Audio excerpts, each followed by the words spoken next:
What if the people you trusted most, your wife, your best friend, framed you for a crime you didn't commit, stole your company, your house, your family, and left you to rot in prison for 9 years? This is the story of Frank Callahan. The day he walked free, he didn't scream for vengeance. He didn't cry. He simply smiled because he had already won. Stay with me. This one hits different. If you've ever been betrayed by someone you loved, someone you built a life with, and you've dreamed of that perfect moment of justice, hit like, subscribe, and drop your own betrayal story in the comments. Let's get into it. The November rain in Oregon hit like needles. Frank Callahan stood at the gates of the Oregon State Correctional Institution with nothing but a paper bag, a dead phone, $43, and his father's watch. 9 years. 9 years for tax fraud he never committed. At 64 years old, Frank had built Callahan Freight Solutions from one truck into a $42 million empire. 400 employees called him by his first name. He had a daughter, Lauren, who was his entire world. A wife, Carol, he thought loved him. And a business partner, Dennis Hartley, he trusted with his life. Every single one of them betrayed him. Offshore accounts, forged signatures. His own accountant pointed the finger at him with a straight face. The jury saw a greedy rich man and sent him away for 12 years. He served 9 with good behavior. Carol visited twice, cried both times, promised she'd wait. The divorce papers arrived 14 months in. She had found someone who could be present. That someone was Dennis.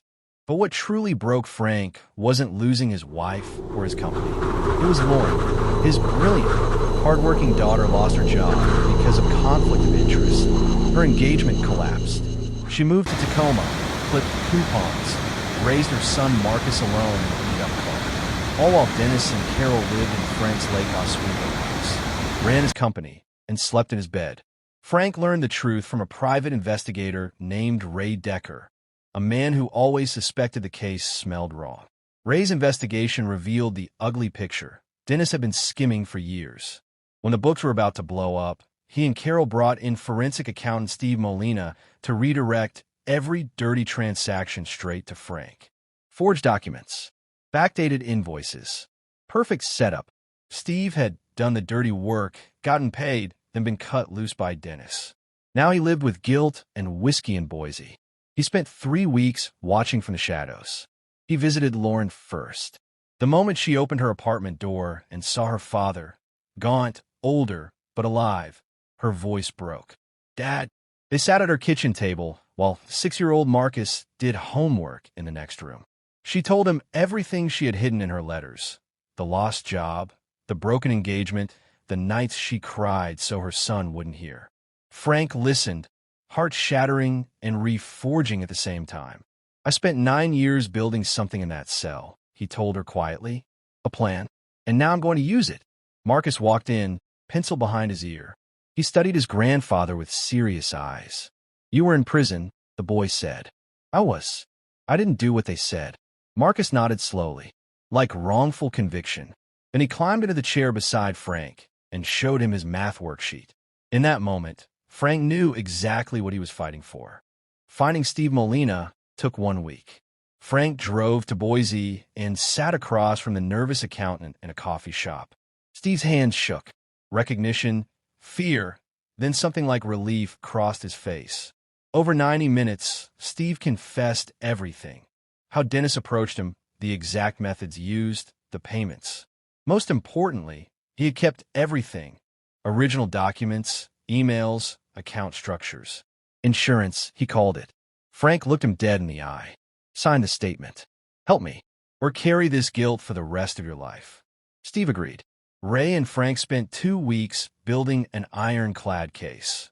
Steve's confession, recovered deleted emails, a second forensic accountant's report, digital evidence. It was devastating. Then Frank made the call. Dennis answered with fake warmth. "Frank, heard you were out. How you doing?" "I'm doing very well. I'll see you and Carol at the house Sunday morning." 9 o'clock. He hung up before Dennis could protest. Sunday arrived. Frank drove to his former home in a borrowed car, wearing plain clothes. He wanted Dennis to see a broken man. Carol opened the door, her face a mask of practiced composure. The house had been completely redecorated. Family photos gone. Neutral art on the walls. Dennis stood by the fireplace, heavier, smug in a cashmere sweater. Frank refused a handshake and sat down. "I have evidence," he said simply. The room went dead silent. Frank laid it out cold. Steve Molina's signed statement. The original documents. The recovered emails where Dennis spelled out the entire plan in his own arrogant words. Forensic reports. "You didn't just steal my company," Frank said, voice low and steady. "You destroyed my daughter's life. You stole 6 years from my grandson.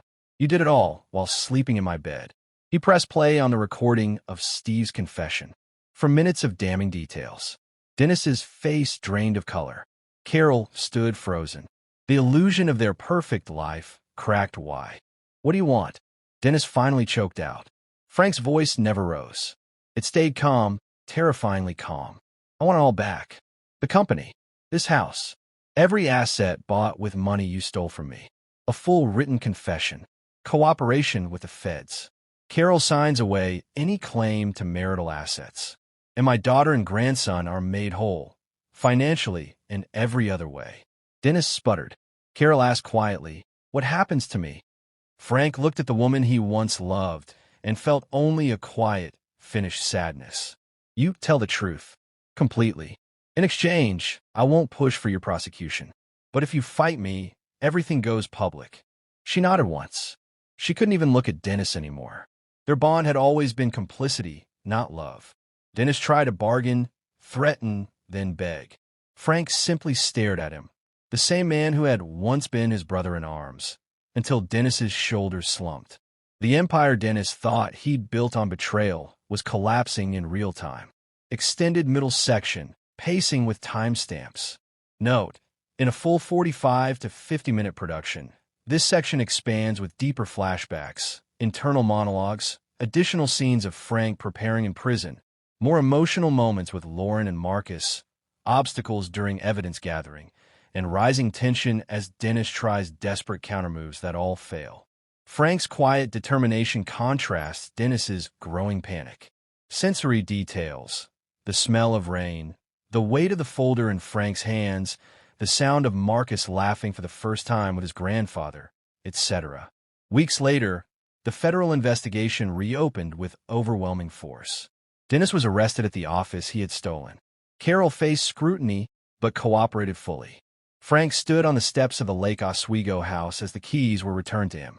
Dennis, in handcuffs, looked back once. Their eyes met. No words were needed. The man who had taken every tea. Frank didn't destroy Dennis out of hate. He did it for justice. For his daughter. For his grandson. For every person who's ever been powerless and wondered if the universe keeps score. Sometimes karma doesn't just happen. Sometimes you have to load the dice with truth, patience, and 9 years of unbreakable will. If this story gave you that deep rush of justice, smash the like button. Subscribe for more raw revenge tales inspired by real Reddit stories. And tell me in the comments, what's the worst betrayal you've ever seen or experienced? Click the next video on screen for another one. Thanks for watching. See you in the next one.